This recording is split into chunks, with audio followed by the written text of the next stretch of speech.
เกี่ยวกับทำฝนเทียมนี่เพิ่งก็ทำให้ฝนตกอยู่เพื่อจะได้เก็บกักน้ำในช่วง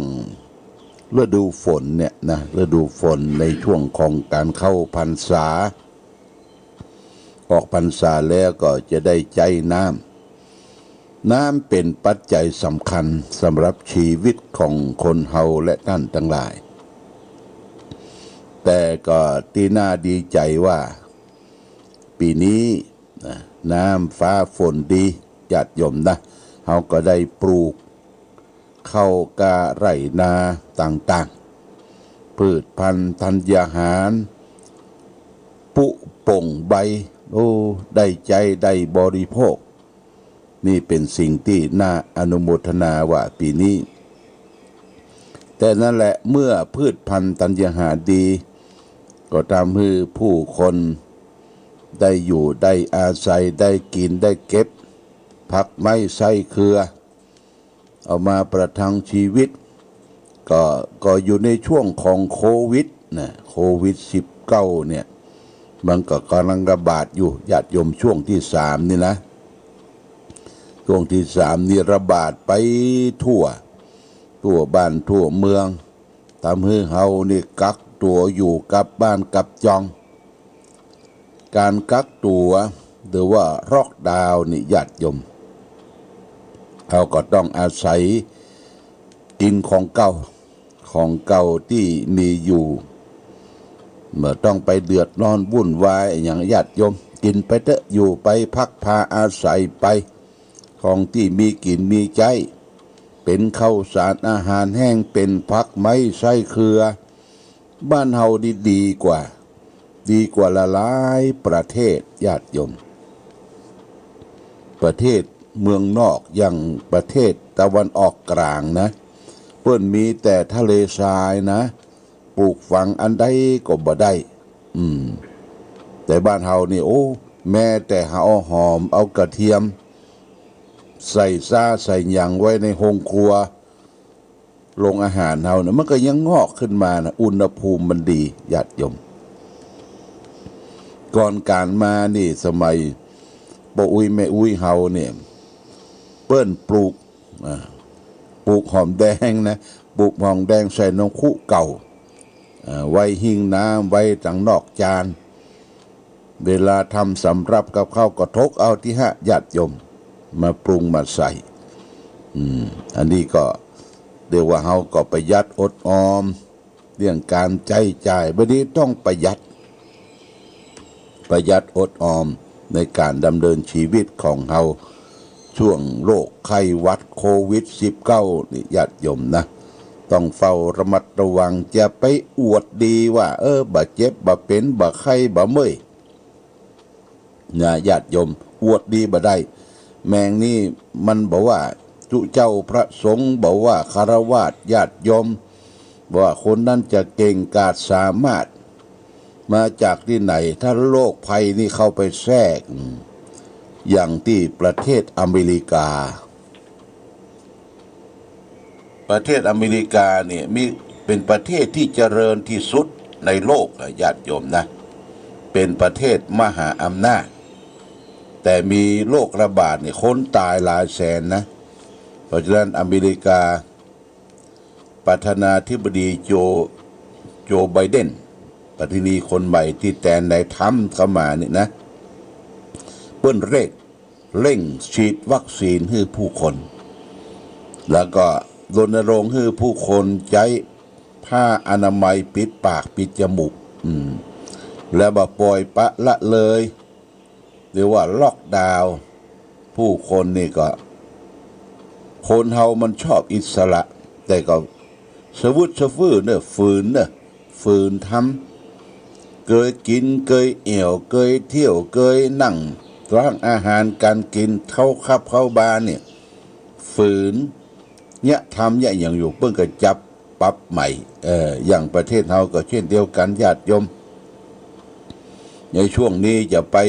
ลื่นเริงบันเทิงจัดงานสนุกสนานลองไปจัดงานวันเกิดแล้วก็มีดนตรีมีอย่างเดียวเปิ้นตำรวจมาละเพื่อจะแจ้งจับแจ้งยับ เปิ้นบ่ฮื้อมั่วสุมกันเตื้อแม้แต่การไปทำบุญสุนทานก็อยู่ในขีดจำกัดญาติโยมขีดจำกัดอันนี้เป็นเรื่องของโรคโควิด -19 ที่ระบาดกันไปทั่วเพราะฉะนั้นเราก็รู้จักประหยัดอดออม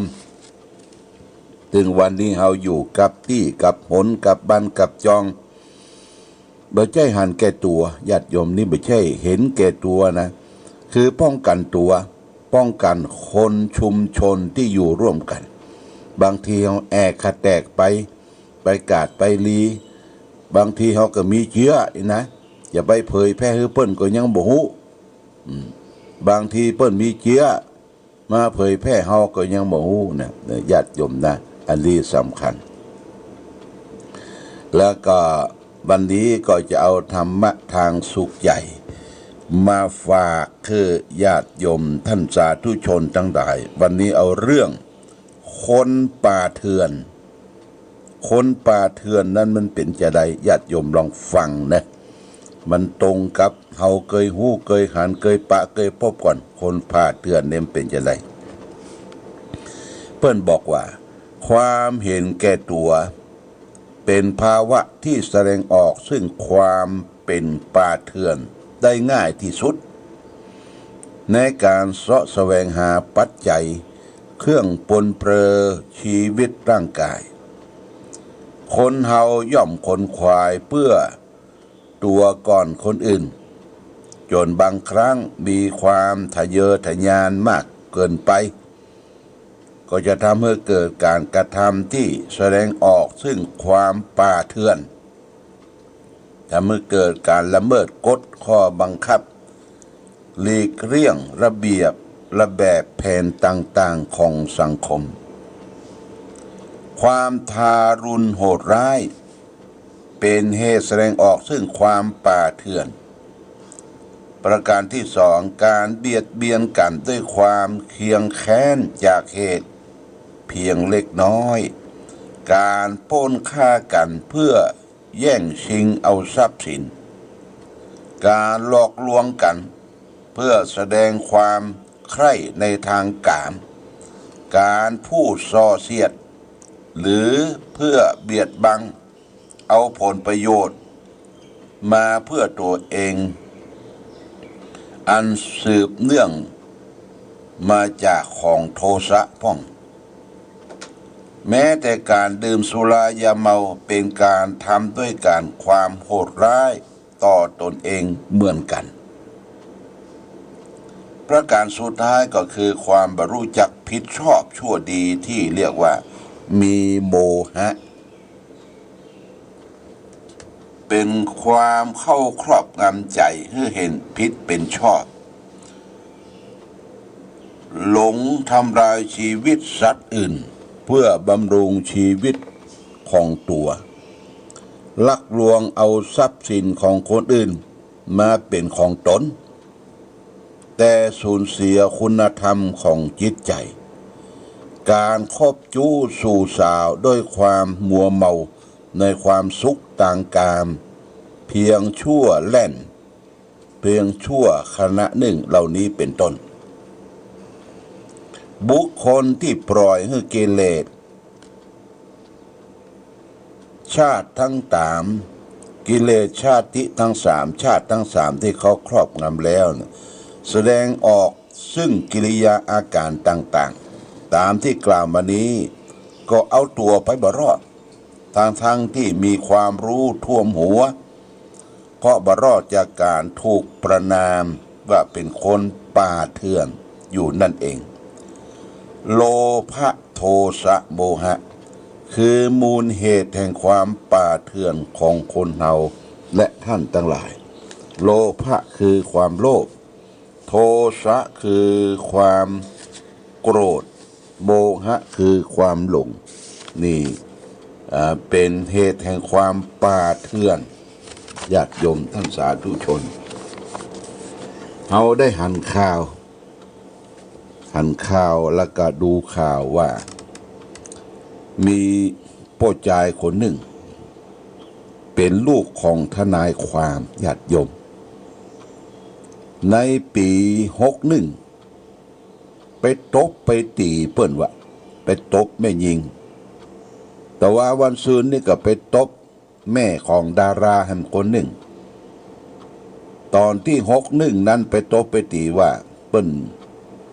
สามารถจับได้มาสารภาพผิดเนี่ยสารภาพผิดว่าต่อไปบ่ทำละเพราะทำด้วยความชั่ววูบของจิตใจขาดความยั้งคิดและปีนี้มาทำผิดแถมญาติโยมนะนี่แสดงถึงความป่าเถื่อนความได้ใจที่ป้อเป็นผู้หลักผู้ใหญ่เป็นทนายความว่าแล้วก็ทำแสดงกิริยาก้าวร้าวญาติโยมนะมีรถแชปเปอร์ขี่รถเสียงดังเขาว่านะก้าวร้าวอวดดีอวดเด่นแต่จิตใจปลาซิวญาติโยมจิตใจอ่อนจิตใจปลาซิวไปตบแม่ยิงว่ะไปตบผู้หญิงอ่ะโอ้อันนี้โอ้แย่ที่สุดนะไปทำลายคนที่บ่มีตังสู้เพศหญิงเพศเนี่ยเป็นเพศแม่เป็นคนที่อ่อนแอมากเขามีพละกำลังแสดงอาการจิตใจปลาซิวจิตใจบาเนี่ยบาองอาจกล้าหาญชาญชัยไปตบผู้หญิงเนี่ยโอ้แพ่งเพราะว่าแพ่งที่สุดนะญาติโยมนี่แสดงถึงความป่าเถื่อนความป่าเถื่อนนี่มีทั่วไปเนอะญาติโยมนะเขาแสดงอาการกิริยาบางขั้นบางคนเขาได้ไปตบอู้จ่าเนี่ยสังโหกสังห้าอู้กรรมที่เขาฟังบลื่นหูนะฟังแล้วบ่สามารถที่จะฟังได้นี่ถึงความป่าเถื่อนบางทีก็เก็บงำอยู่ในจิตใจการแสดงออกถึงความโลภโกรธหลงความป่าเถื่อนนี่ก็ญาติโยมก็หลีกเว้นไกลๆเนอะคนที่มีลักษณะประเภทนี้นะหลีกไกลๆเป็นคนบดีเป็นคนที่อยู่ในสังคมเนี่ยบ่สร้างสรรค์ความสุขความเจริญที่เกิดขึ้นในสังคมเอาละญาติโยมท่านสาธุชนตะวานี่ก็ทางคณะสงฆ์อำเภอฝางก็ได้ไปร่วมในการไปช่วยเหลือบ้านที่ถูกไฟไหม้ที่บ้านทิตำบลแม่คะอำเภอฝางเขาที่ยิงก็บอกไหม้ทั้งหลังอ่ะไม่เฉพาะลงครัวลงเก็บของนะก็เสี่ยงไปก็หลายหมื่นบาททางคณะสงฆ์อำเภอฝางทุกวัดวาอารามโดยการผ่านของเจ้าคณะตำบลแต่ก็พร้อมโดยคณะสงฆ์อำเภอชัยประการบางส่วนได้มาแสดงความออกซึ่งเมตตาธรรมอนุเคราะห์สงเคราะห์ผู้ที่ได้ประสบภัยไฟไหม้ก็ได้ให้ได้หอมจตุปัจจัยได้ร่วมเกือบจะ 30,000 บาทเนาะแล้วก็นอกจากนั้นก็มีของใจไม้ซอยต่างๆไปมอบเพื่อแก่ผู้ประสบภัยเรียบร้อยต้องขออนุโมทนากับเจ้าคณะพระสังฆาธิการรองเจ้าคณะอำเภอซึ่งก็มีพระครูวิจิตรกรรมโกศลวัดหนองยาวเจ้าคณะตำบลหลายๆตำบลไปร่วมกันที่วัดสวนดอกบัวนาควัดบันทิแล้วก็เวลาบ่ายโมงครึ่งก็ลงไปเยี่ยมเยียนคนที่ประสบภัยต้องขออนุโมทนามาณโอกาสนี้โดยที่ได้ไปร่วมด้วยช่วยกันนี่เป็นการแสดงออกซึ่งความเมตตาอนุเคราะห์สงเคราะห์เพื่อแก่ผู้ประสบภัยแสดงถึงความน้ำจิตในใจน้ำใจที่ได้ให้ได้หอมกันวัดละ200 กา100 กา300 กาก็เป็นน้ำใจถึงแม้ว่าเงินปัจจัยบ่นักหนาป้านก็ยังขอขอบคุณและขอขอบคุณกับนายสมคิดนางจอมเนอะ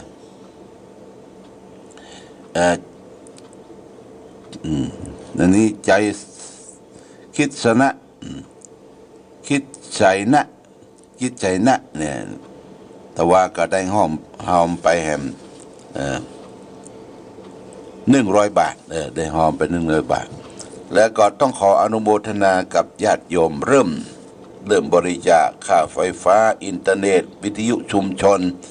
ประจำเดือนสิงหาคมตะวันนี้วันที่3ก็มีนายสมคิดนางจอมสดใสนะนามสกุลสดใสนะบ้านต้าสะแลได้ขึ้นมาปูจาเตียนแล้วก็เหลือเงินปัจจัยอยู่284 บาทบอกว่าเอาร่วมทำบุญเป็นการค่าไฟฟ้าอินเทอร์เน็ตวิทยุชุมชนคณะสงฆ์อำเภอฝางก็บ้านของนายสมคิดนางจอมนี่สดใสนะก็เลยบ้านตาสะแลเข้าไปปุ้นบอกว่ามีที่ให้ที่นา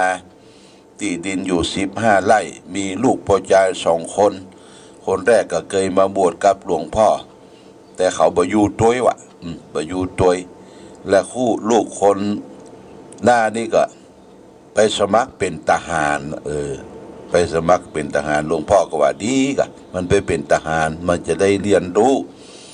แต่ว่ามันอยู่บ้านกับมันแยกการอย่างหลวงพ่อมันมาช่วยพ่อช่วยแม่เนี่ย2 เท่านี่ก็ปักกะวำช่วยกันทำไร่ใส่นาแล้วก็นามี15 ให้ว่า